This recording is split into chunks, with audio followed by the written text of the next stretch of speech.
सीताराम बच्चों। तो बच्चों, जैसा आपको पता है कि हमने हिमाचल प्रदेश पुलिस कांस्टेबल के लिए जो एग्ज़ाम होने वाला है उसके लिए फ्री मॉक टेस्ट की सीरीज चलाई हुई है ना। तो आज हमारा 37वां दिन है। देखिए, हमने सेपरेट करके भी टॉपिक डाल दिए हैं। वर्ण हो गए आपके, है ना। वर्ण हो गए, संज्ञा, सर्वनाम, विशेषण और क्रिया हो गई है ना। एक आपका टॉपिक बचता है निपात, वो भी उसका कंटेंट मैं बना रहा हूँ और आज या कल तक वो भी मैं वीडियो बनाकर आपको दे दूंगा, है ना। इनको अच्छे से करना है। और देखो बच्चों, MCQ ज़रूर लगाना है ना। MCQ, PYQ, है ना, मॉक टेस्ट जितने भी हैं वो आपके ज़रूर लगाना, ठीक है। इसमें आपको MCQ जितने भी हैं वो सारे मैंने PYQ के करवा दिए हैं, ठीक है। आपको लगभग 600-700 क्वेश्चन हो गए होंगे। उन्हीं को कर लेंगे तो बहुत है ना, और उनके कंटेंट को समझ लेंगे तो इनफ है, ठीक है। पहला प्रश्न करते हैं। बोलता है कि मिट्टी का माद, और ये आज के प्रश्न थोड़े ज़्यादा इंपॉर्टेंट होने वाले हैं ना। मिट्टी का माधो का अर्थ है। तो मिट्टी का माधो का अर्थ क्या है? बड़ा, आलसी, सहनशील, दयालु या बुद्धिमान। तो इसका क्या हो जाएगा बच्चों? इसका हो जाएगा बड़ा आलसी, है ना। बोलते हैं ना कि ये तो भाई मिट्टी का माधो है, इससे कुछ नहीं होगा। तो क्या है? वो बड़ा आलसी है, ठीक है। निकम्मा जिसको बोल सकते हैं। बोलता है ओजस्वी का अर्थ है। तो ओजस्वी का अर्थ क्या है? तेजवान, निस्तेज, भीरू या उपरोक्त सभी। तो इसका क्या हो जाएगा? ओजस्वी का होगा तेजवान। यहाँ विपरीत अर्थ नहीं पूछा है इसका, सिर्फ सिंपल अर्थ पूछा है कि ओजस्वी का अर्थ क्या होगा। बहुत सारे बच्चों ने निस्तेज किया होगा, तो निस्तेज क्या है? इसका विलोम है, ठीक है। अगला प्रश्न करते हैं। बोलता है मैं रोज विद्यालय जाता हूँ। मैं वाक्य में रेखांकित शब्द में सर्वनाम है।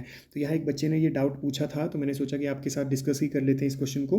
बोलता है मैं रोज विद्यालय जाता हूँ, वाक्य में रेखांकित शब्द में सर्वनाम है। तो रेखांकित किया हो या नहीं किया हो तो भी आपका यही आएगा, है ना। ये किस में आएगा? ये आपका पुरुषवाचक में आएगा। क्यों? क्योंकि ये जो मैं है ना, मैं रोज विद्यालय जाता हूँ, यहाँ सिंपल सी बात है कि ये उत्तम पुरुष वाचक सर्वनाम है ना। और यहाँ निजवाचक, देखो निजवाचक में अगर आपको स्वयं, है ना, आप, अपने आप जैसे शब्दों का प्रयोग होगा, है ना, वो भी कर्ता स्वयं के लिए, स्वयं के लिए आप, अपने आप जैसे शब्दों का या स्वयं जैसे शब्दों का प्रयोग करेगा तो वो निजवाचक में होगा। जैसे इस वाक्य को अगर निजवाचक में बनाना हो तो कैसे बनेगा? बोलता है कि मैं आप ही विद्यालय जाता हूँ या मैं स्वयं ही विद्यालय चला जाऊँगा। जैसे शब्दों का प्रयोग होगा बच्चों आपका निजवाचक में, है ना, ठीक है। पर यहाँ क्या दिया है? मैं रोज विद्यालय जाता हूँ, तो क्या है? यहाँ उत्तम पुरुष में ही वाक्य जाएगा, ठीक है। बोलता है सैनिक युद्ध में लड़ता है, वाक्य में क्रिया है। तो सैनिक युद्ध में लड़ता है, वाक्य में क्रिया क्या हो जाएगी? अकर्मक, सकर्मक, द्विकर्मक या पूर्वकालिक। तो इसमें क्या हो जाएगा बच्चों? इसमें हो जाएगा आपका अकर्मक, है ना। मैंने आपको क्रिया से संबंधित बहुत अच्छे तरीके से करवा दिया है ना। आप जिन बच्चों ने नहीं देखा वो प्लेलिस्ट चेक कर सकते हैं ना, ठीक है। अब बोलता है कि इसको करना कैसे है। देखो पहले तो हमें क्रिया, है ना, पहले हमें क्रिया या कर्ता, ठीक है। पहले कर्ता ढूंढ लो, है ना, फिर क्रिया ढूंढ लो या फिर क्रिया कर्ता, दोनों जैसा आपको अच्छा लगे, है ना। फिर इनके बीच में, है ना, इन दो शब्द जब आपको ये मिल जाएं, क्रिया और कर्ता जब मिल जाएं, तो फिर इन दोनों के बीच में क्या और किसे प्रश्न करने हैं आपसे, है ना। आपने इनसे प्रश्न करने हैं दो, क्या और किसे, ठीक है। अब बोलता है सैनिक युद्ध में लड़ता है। तो लड़ना क्या है बच्चों? लड़ना क्या है? क्रिया है ना। लड़ना क्या है? क्रिया है। कौन लड़ता है? सैनिक लड़ता है ना। तो सैनिक क्या है? यहाँ सैनिक करता है। अब इन दोनों के बीच में क्या और किसे, है ना, क्या और किसे प्रश्न करने हैं। बोलता है क्या लड़ता है। तो युद्ध क्या से नहीं आएगा, कहाँ लड़ता है ना, कहाँ लड़ता है, तो युद्ध में लड़ता है। और अगर ठीक है, कुछ बच्चे ऐसा भी बोल रहे होंगे सर आ तो रहा है, पर आ रहा है, पर इसका क्या क्रिया का प्रभाव क्या युद्ध पे पड़ेगा? नहीं, क्रिया का प्रभाव हमेशा सैनिक के ऊपर ही पड़ेगा। तो हमेशा सैनिक ही प्रभावित होगा। देखो घायल होगा तो सैनिक ही होगा, है ना। कुछ दिक्कत होगी तो सैनिक को ही होगी। तो यहाँ सीधा प्रभाव किसके ऊपर पड़ रहा है? यहाँ कर्ता के ऊपर ही पड़ रहा है। यहाँ ये युद्ध तो पूछा है कि भाई क्या ये सकर्मक या अकर्मक है या नहीं, है ना। जैसे वही है कि पिछले एक PYQ देख रहा था, तो वहाँ था कि राम रस्सी कूदता है ना। राम रस्सी कूदता है तो क्या है? वो भी आपका अकर्मक है, क्योंकि रस्सी के बगैर भी आपकी क्रिया कंप्लीट हो सकती है। पर यदि आप पीने की क्रिया करेंगे, है ना, जैसे राम पानी पीता है ना, कि राम पानी पीता है, तो पीने के लिए कुछ चीज़ चाहिए ना, कोई कर्म हमें चाहिए। तो पीने पानी फिर उस टाइम क्या है? फिर आपका वो कर्म है, ठीक है। आपको जिस हिसाब से समझाया गया है बस उसी हिसाब से प्रश्न करना, ठीक है। कोई भी दिक्कत नहीं आएगी, कोई भी प्रश्न आपका गलत नहीं होगा, है ना। बोलता है य और श का उच्चारण स्थान होगा। तो य और श का बच्चों उच्चारण स्थान क्या होगा? तालु, मूर्धा, दंतोष्ठ या कंठोष्ठ। तो इसका हो जाएगा दोनों का तालु, है ना। तालु जीभ बिल्कुल सीधी होती है, सपाट होती है और आपकी तालु को छूती है, ठीक है। यदि मूर्धा की बात करें तो एक मोस्ट इंपॉर्टेंट है ना, वो आपका षटकोण वाला शव है ना, ये षटकोण वाला शव आपका मूर्धा में आता है। बाकी सब आपके ये जो दो हैं, बाकी ये आपके तालु में ही आते हैं, ठीक है। अगला प्रश्न करते हैं। बोलता है घुटा हुआ मुहावरे का अर्थ होता है। तो घुटा हुआ मुहावरे का अर्थ क्या होता है, ये पूछा गया प्रश्न है ना। बहुत चालाक, बहुत डरपोक, शर्मीला व्यक्ति या निर्दयी व्यक्ति। तो इसका क्या हो जाएगा, घुटा हुआ का होता है बहुत चालाक, है ना, बहुत चालाक व्यक्ति। मुहावरे रटने की कोशिश मत करना, समझने की कोशिश करना, क्योंकि प्रश्न में ही उसके उत्तर छिपे होते हैं ना। बोलता है नौकर गांव तक गया है। वाक्य में रेखांकित शब्द कौन सा अव्यय है? क्रिया विशेषण है, समुच्चय बोधक है, संबंध बोधक है या विस्मयादि बोधक है? तो इसमें क्या हो जाएगा बच्चों, इसमें हो जाएगा संबंध बोधक। यहाँ ध्यान देना है ना, यहाँ ध्यान देना है कि क्या है। देखो क्रिया विशेषण की बात करें ना, क्रिया विशेषण की बात करें तो देखो क्रिया तो इसमें है नहीं है ना कि क्रिया की विशेषता को बता रहा है, क्योंकि इसमें चार प्रकार वो होने चाहिए ना।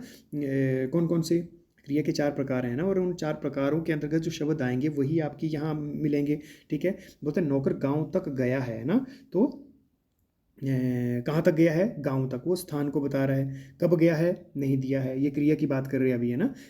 और आपका कैसे गया है, वो भी नहीं दिया है। और बाकी आपका चौथा है कितना गया है ना, तो क्या है कि परिमाण में तो बिल्कुल आ नहीं सकता ये, है ना, ये मापतोल तो होगी नहीं, है ना, तो ये क्रिया विशेषण में तो नहीं आएगा। समुच्चय, समुच्चय बेटा दो वाक्यों के बीच में संबंध को नहीं बताता है, दो वाक्यों को जोड़ने का काम करता है, वो होता है समुच्चय बोधक, है ना, समुच्चय, ठीक है। और संबंध, संबंध होता है दो शब्दों के बीच में संबंधों को बताने का काम कौन करता है, वो संबंध बोधक। जैसे ये देखो अब यहाँ, है ना, नौकर गांव तक गया है, तो गांव और गया, है ना, दोनों शब्दों के बीच में संबंध को दिखा रहा है, ना कि इनको जोड़ रहा है ना। जोड़ने का काम होगा तो वो समुच्चय करेगा, है ना, और जोड़ने का काम करेगा तो समुच्चय, और समुच्चय में भी आपके वाक्यों या वाक्यांशों को जोड़ने का काम करेगा, है ना, वाक्यों या वाक्यांशों को जोड़ने का काम करेगा। और यहाँ क्या है, संबंधों को दिखाने का काम हो रहा है। तो संबंध कौन से किस में दिखा रहा है, कि गांव और गया तक, है ना, ये तक तभी अंडरलाइन करके दिया है कि नौकर गांव तक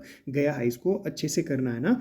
ये क्रिया विशेषण तो नहीं आएगा, है ना। समुच्चय भी देखो वाक्य या वाक्यांशों को जोड़ने का काम नहीं कर रहा है, ठीक है। संबंध बोधक ये दो शब्दों के बीच में संबंधों को दिखाने का काम कर रहा है। और विस्मयादि बोधक देखो, विस्मयादि बोधक तो है ही नहीं, क्योंकि उसमें विस्मयादि बोधक चिन्ह वैसे ही लगे हुए होते हैं। ये तो बहुत आसान होता है पहचानना, ठीक है। ठीक है, अगला प्रश्न करते हैं। बोलता है निम्न में से बाजार कौन सी संज्ञा है? तो बाजार कौन सी संज्ञा है बच्चों, जाति, व्यक्ति, समूह या भाव? तो ये किस में चला जाएगा, ये आपका जाति में चला जाएगा, है ना। बहुत सारे बच्चों के मुझे कमेंट आ रहे थे, है ना, कि जातिवाचक किस में जाएगा। देखो जातिवाचक हमेशा हमेशा आपका किस में जाएगा, आपका ये जाति ये माफ़ करना, बाजार किस में जाएगा, हमेशा जातिवाचक में ही जाएगा। क्यों? क्योंकि देखो बाजार एक विस्तृत चीज़ को दिखा रहा है ना, कि आपको ये भी पूछ सकता है कि समस्त विश्व एक बाजार है ना, तो विश्व बाजार बोलते हैं, ठीक है। कौन सा बाजार है भाई, ठीक है, तो वो कोई किसी समूह को थोड़ी ना दिखा रहा है ना। तो बाजार विस्तृत फॉर्म में आता है ना, उसके अंतर्गत प्रकार बनते हैं, ठीक है। तो ये ध्यान रखना है, और ये पूछा गया प्रश्न है ना, ठीक है, उसी आंसर की के अकॉर्डिंग ही मैंने बताया है, ठीक है। और देखिए ये जो चीज़ें बिल्कुल सही हैं, मैं उन्हीं को ही आपके समक्ष रखता हूँ, है ना। डॉक्टर के आने से पहले रोगी मर चुका था। वाक्य में कौन सी क्रिया है? तो ये कौन सी क्रिया होगी बच्चों, डॉक्टर के आने से पहले रोगी मर चुका था। देखो अब हम यहाँ पहले मैं आंसर नहीं बताऊँगा, आप भी इसको करिए और मैं भी करता हूँ। मैंने किस हिसाब से आपको बताया है ना, पहले मैंने बताया है कि आपको देखो क्रिया ढूंढ लो, है ना, क्रिया मिल गई तो करता, है ना, कर्ता क्रिया दोनों ढूंढ लो, फिर उनमें से प्रश्न करने हैं। कौन से प्रश्न करने हैं, क्या और किसे प्रश्न करने हैं, ठीक है, क्या और किसे प्रश्न करने हैं। देखो डॉक्टर के आने से पहले रोगी मर चुका था, तो मरना क्या है, मरना है आपकी क्रिया, है ना, मरना है क्रिया। और मरने की क्रिया कौन कर रहा है, रोगी कर रहा है ना। रोगी क्या है, रोगी करता है ना, मरने की क्रिया कौन कर रहा है ना, मरने की क्रिया कौन कर रहा है, रोगी कर रहा है ना, मरने की क्रिया जो कर रहा है वो रोगी कर रहा है। तो आपको अब इन दोनों के बीच में, है ना, कर्ता और क्रिया के बीच में प्रश्न करना है कि रोगी क्या मरता है, रोगी क्या मरता है, या रोगी किसे मरता है। कुछ आंसर आया, नहीं आया, है ना, तो नहीं आया तो बच्चे कहाँ चले जाएंगे हम, यहाँ अकर्मक में चले जाएंगे। ये मत करना कि भाई डॉक्टर है तो डॉक्टर को कर्ता बना दिया, है ना, डॉक्टर को कर्ता बना दिया और रोगी को कर्म बना दिया, और मर कौन रहा है जी, क्या मर रहा है जी, आपका रोगी मर रहा है, क्या से नहीं, कौन मर रहा है ऐसे आएगा। पर यहाँ सिर्फ हमने दो ही प्रश्न करने हैं, कौन प्रश्न नहीं करना है, यहाँ सिर्फ दो ही प्रश्न करने हैं ना, क्या और किसे। जिन बच्चों ने नहीं देखी है क्रिया वाली वीडियो तो देखो, उसको तो देख ही लेना, उसके कंटेंट को समझ लेना, है ना, कॉन्सेप्ट को समझ लेना, वो आपको बाकी कोई भी प्रश्न आप गलत नहीं करेंगे, ठीक है। अब बोलता है मेरा बेटा आज काम नहीं मेरा बेटा आज काम पर नहीं जाएगा, वाक्य निपात के किस कार्य के अंतर्गत आएगा, है ना, तो किस में आएगा, स्वीकृति बोधक, अस्वीकृति बोधक, निषेधात्मक या उपरोक्त सभी। तो इसमें क्या हो जाएगा, ये हो जाएगा अस्वीकृति बोधक, है ना, कि मेरा बेटा आज काम पर नहीं जाएगा। तो यहाँ क्या है, अस्वीकृति है ना, स्वीकृति नहीं मिली काम पर जाने की, है ना, तो क्या है वो अस्वीकृति बोधक। और निषेधात्मक में नहीं जैसे शब्द होंगे, है ना, नहीं जैसे, ठीक है, या मत जैसे शब्द आते हैं, समझ गए कि वहाँ निषेध, किसी काम को जब निषेध किया गया हो तो वो किस में आता है आपका, वो आपका निषेधात्मक में। देखो निषेधात्मक में तो नहीं आएगा क्योंकि अस्वीकृति है ना, अस्वीकृति, यहाँ किसी काम की स्वीकृति नहीं मिली है ना। यहाँ मत जैसा शब्द अगर आपका दिया गया होगा तो वो किस में आएगा, निषेधात्मक में, है ना।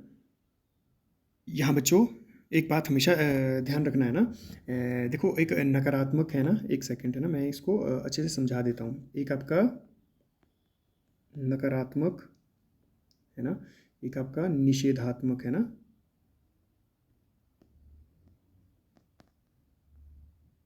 एक निषेधात्मक होता है और एक अस्वीकृति बोधक, है ना, अस्वीकृति बोधक, है ना। लिखाई बहुत अच्छी है मेरी, है ना, ठीक है। यदि आपको नकारात्मक के बारे में पूछा गया हो तो नकारात्मक में कौन से शब्द है, जैसे नहीं, जी नहीं जैसे शब्द आएंगे, है ना, जी नहीं जैसे। पर यहाँ क्या है, यहाँ नकारात्मक इसलिए नहीं दिया है क्योंकि यहाँ फिर क्लैश हो जाती चीज़ें, है ना, पर आपको उसके वाक्य के अनुसार ही आपको देखना है ना, कि किस में जाएगा। फिर बोलता है निषेधात्मक में, निषेधात्मक में बेटा मत जैसा शब्द आएगा, मत, है ना, कि मुझे तंग मत करो, तो वो निषेध है। किसी को निषेध क्या होता है, जो सार्वजनिक, जिसको बोलते हैं ना कि यूनिवर्सल में वो चीज़ निषेध हो, जैसे धूम्रपान करना वर्जित है, जो चीज़ें वर्जित हो, है ना, ठीक है, उसको। अब जैसे स्वीकृति क्या है, स्वीकृति में तो देखो हाँ भी हो सकता है या नहीं भी हो सकता है ना, ठीक है। अस्वीकृति में भी वही चीज़ें हैं कि किसी चीज़ के, देखो ये है ना कि यहाँ आप खुद ही आप देख सकते थे कि मेरा बेटा आज काम पर नहीं जाएगा, तो क्या है वो, उसको स्वीकृति नहीं मिली, तो सिंपल सी बात है कि अस्वीकृति बोधक में जाएगा। निषेध में होगा तो मत जैसे शब्द है ना, मत।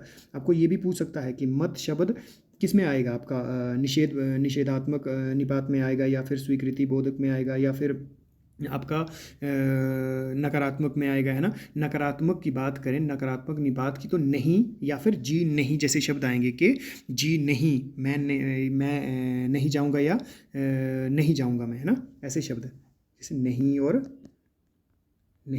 जी नहीं जैसे शब्द किस में आएंगे, जी नहीं, ये आएंगे आपके नकारार्थक निपात में, ठीक है।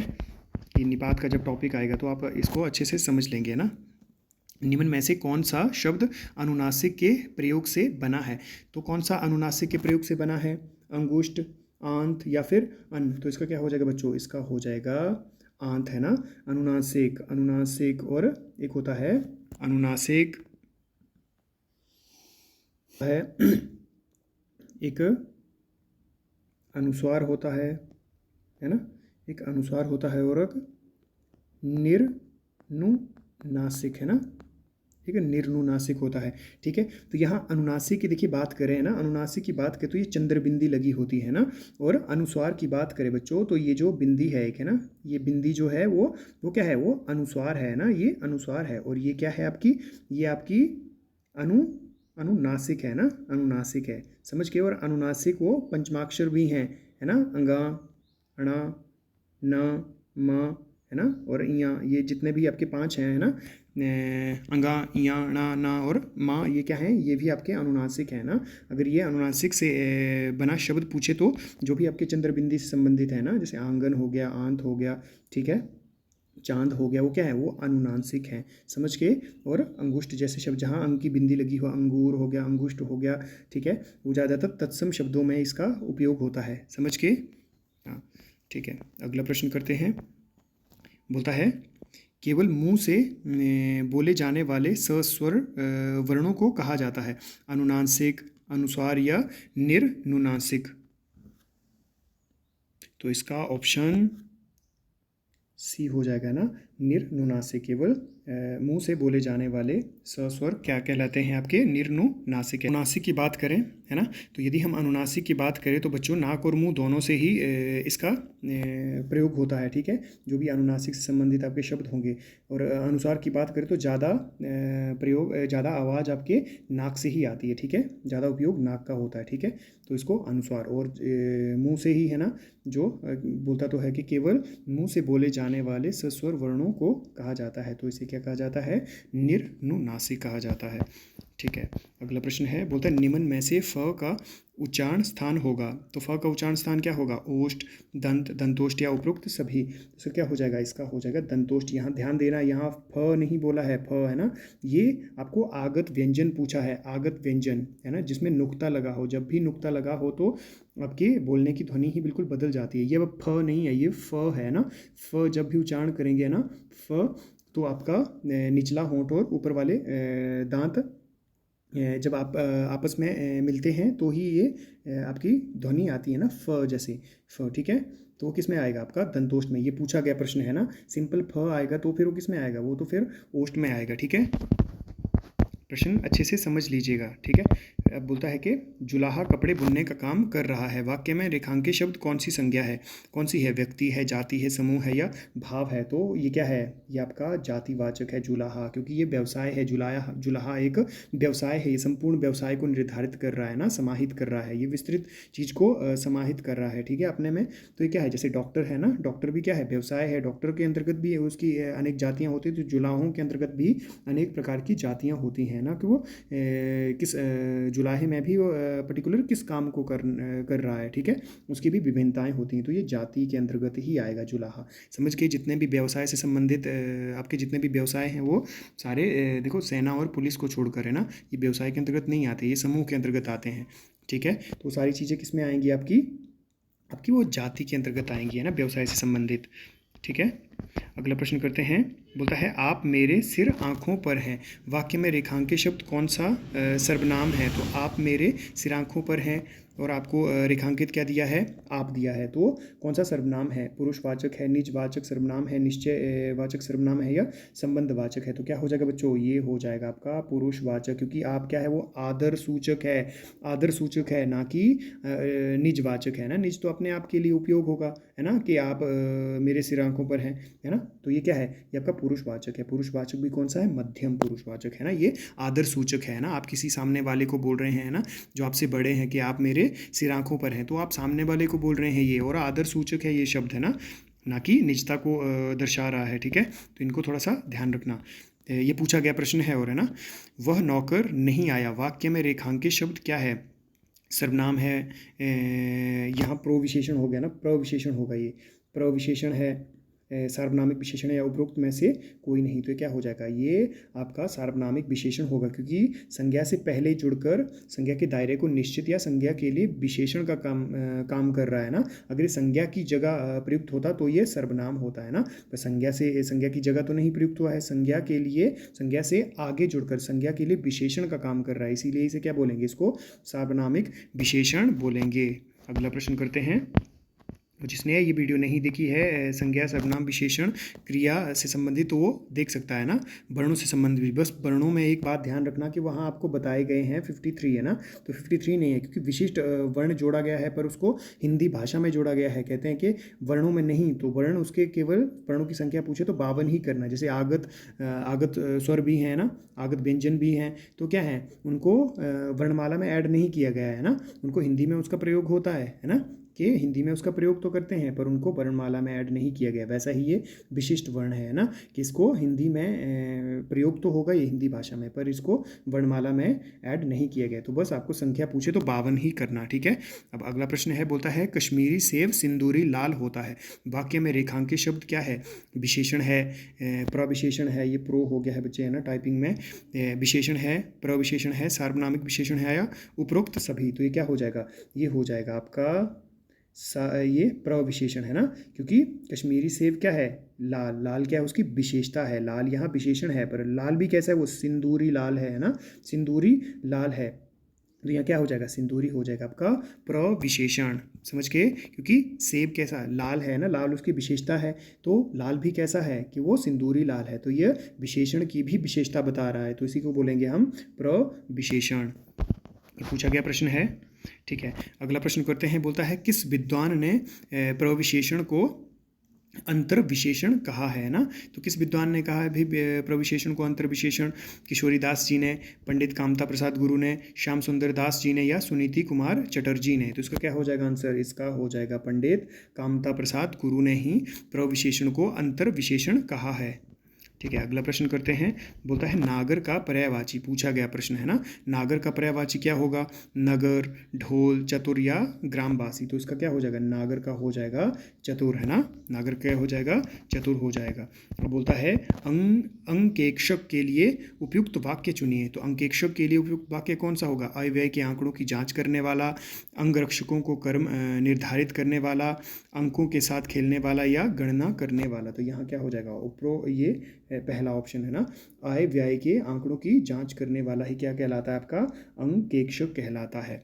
ठीक है, बाकी आप अच्छे से तैयारियां कर रहे होंगे, ध्यान से तैयारियां करें, है ना, और अब जितना भी है ना MCQ लगाइए, PYQ लगाइए और रिवाइज करिए। अब एक्स्ट्रा ज़्यादा पढ़ने की कोशिश में मत लगना, है ना। ठीक है, बाकी अपना ध्यान रखिए। सीताराम।